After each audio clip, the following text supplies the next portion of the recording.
Happy New Year, everyone. I wish great things for you, and I hope you're off to a fine start this semester. Count your blessings and be thankful for what you have.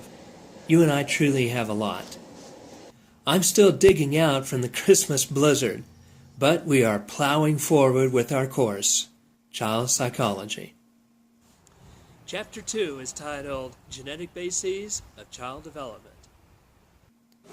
Everyone knows that we inherit some physical characteristics. Now we know that you also inherit a component of many psychological characteristics, including normal personality and intelligence, as well as susceptibility to drug and alcohol problems and mental illness. Let's learn more about the mechanics of how all this works. Module 1 is titled Mechanisms of Heredity. Every living cell in your body normally houses 23 pairs of chromosomes, which contain genetic material. Sperm and egg cells, however, are the exceptions. They have only 23 single chromosomes each. Now, why is that? Well, at the moment of conception, the sperm contributes 23 chromosomes to the egg's 23 chromosomes to create a new life with 46 chromosomes, or 23 pairs. How do we order and label the chromosomes? In artist drawings, they're usually depicted as being lined up in pairs, from the largest to the smallest, 1 through 22. These 22 pairs are called autosomes because the chromosomes in any given pair are about the same size. But notice the 23rd pair. You see an X chromosome and a Y chromosome. Also, please note that the X chromosome is much bigger than the Y chromosome. We call it X and Y because they resemble those letters. A female has 2 X chromosomes, while the male is XY. The father determines the sex of the baby.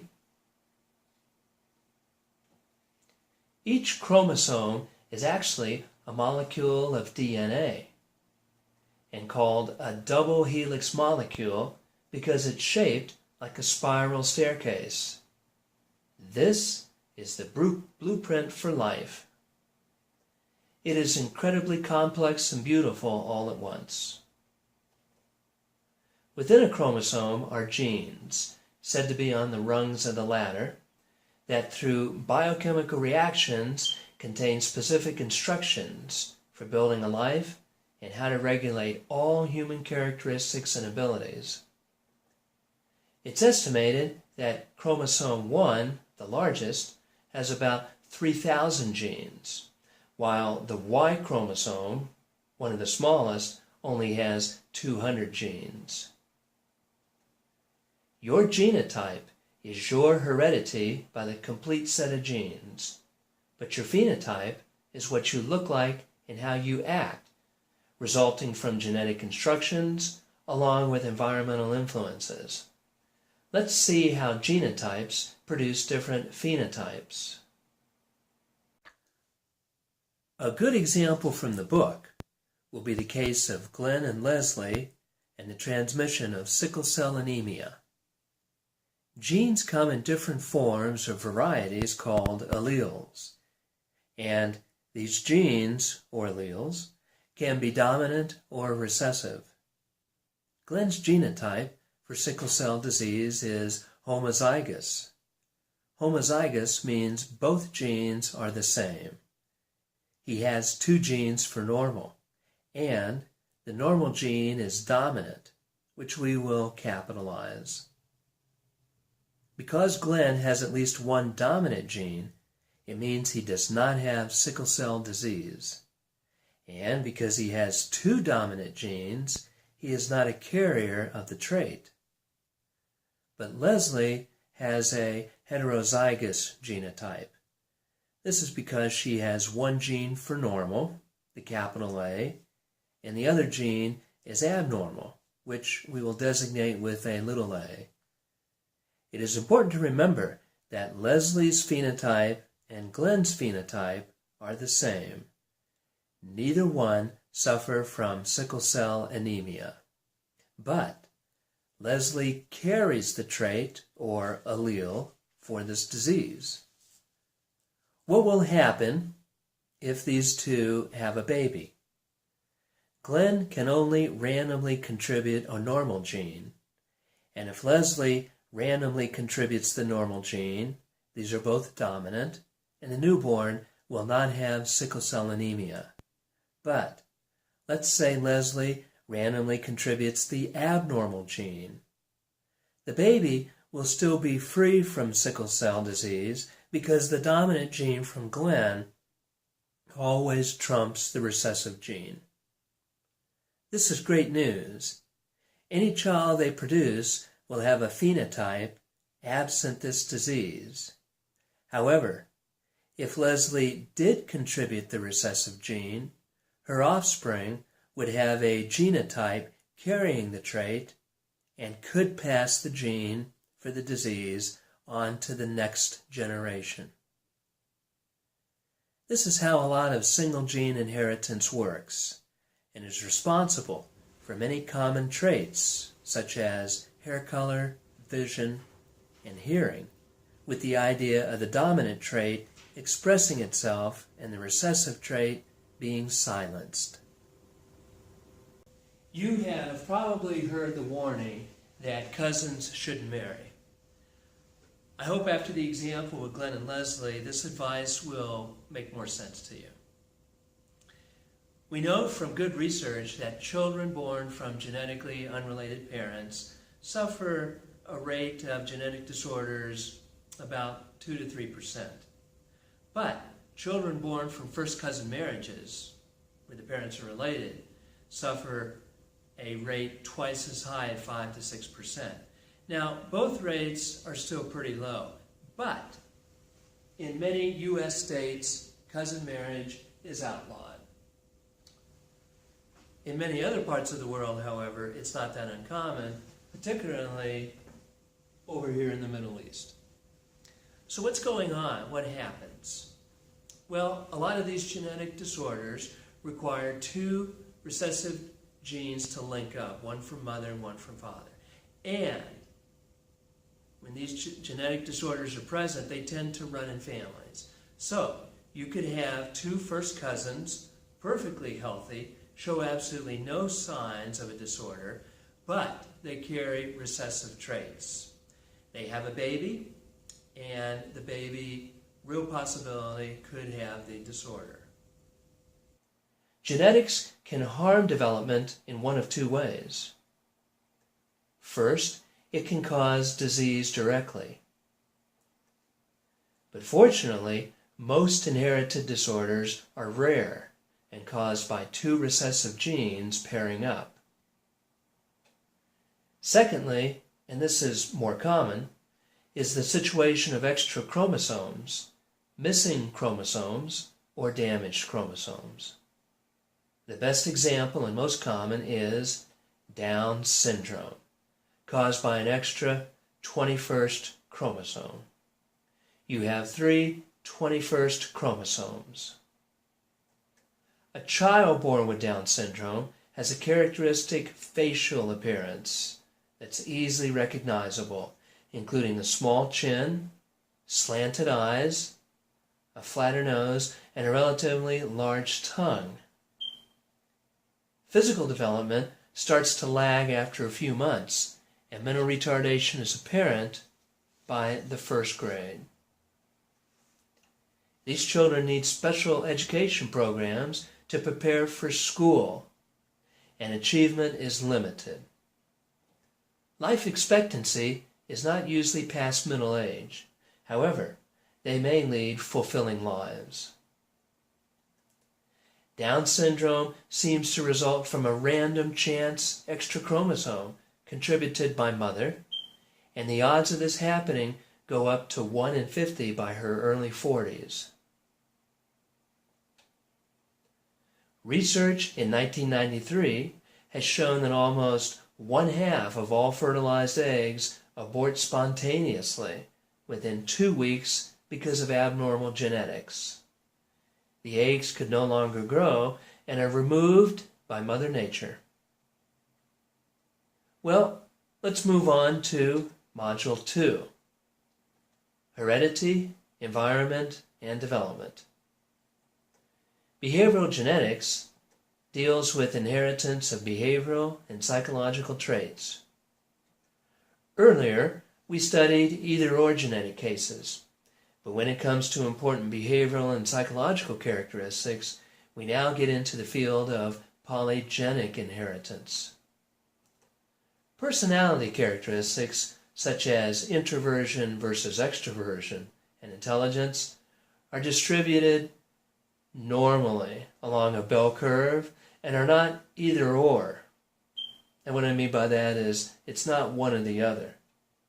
There are people who are highly extroverted and there are people who are highly introverted.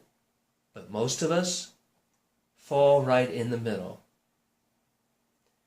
And this seems to be the result of an overwhelming number of genes, both dominant and recessive, that add up to produce the result.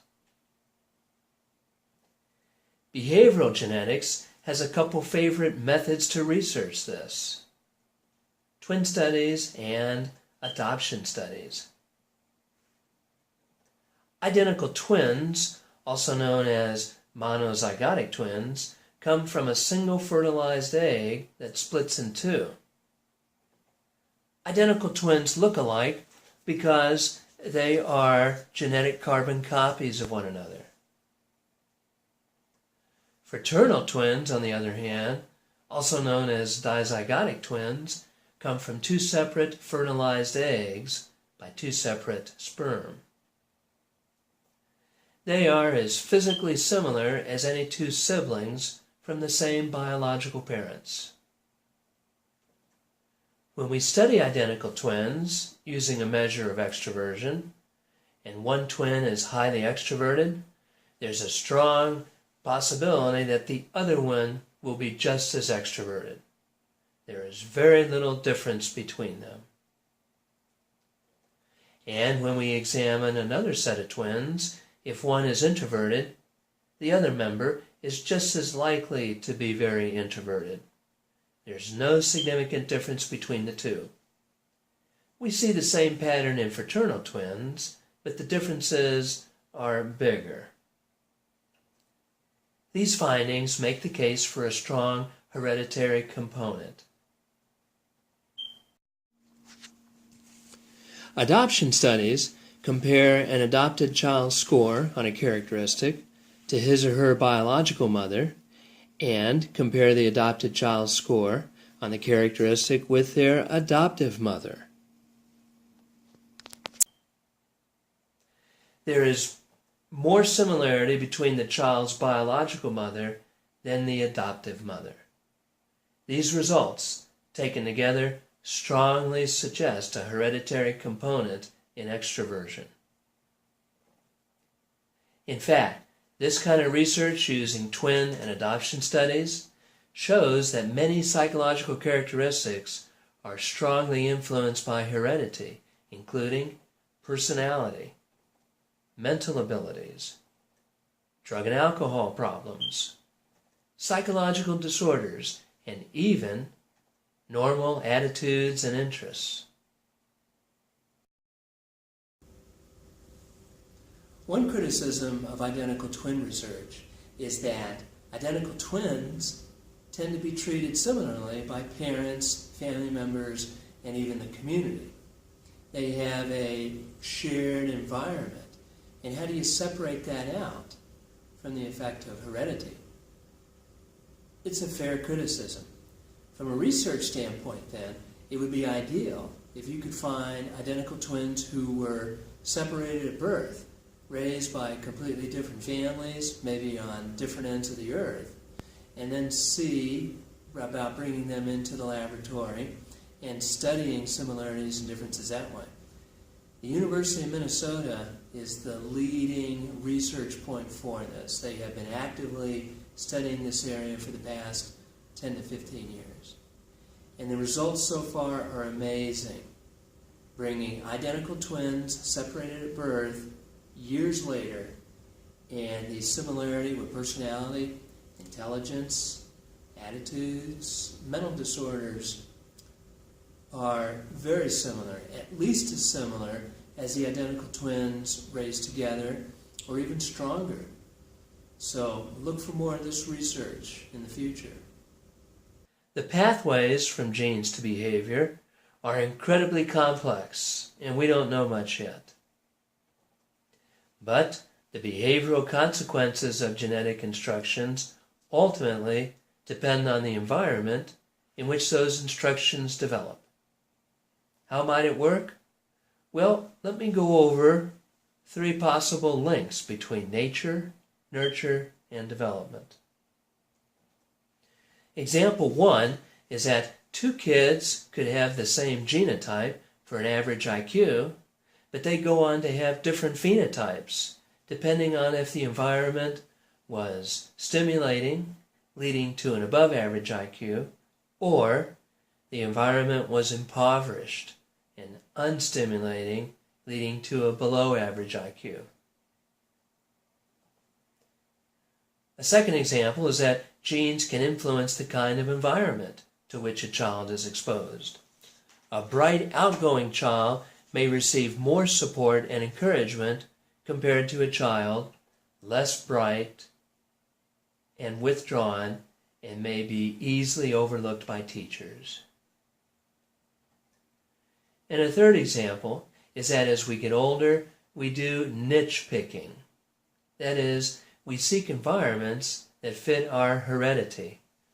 A quiet, withdrawn, studious person seeks a quiet environment, which makes them even more so, but content and happy. There is a continuous interplay between genes and multiple levels of the environment, including parents, siblings, school, and the community. How they interact with each other probably differs from child to child. But learning about these dynamic processes is the direction we are heading early in the 21st century.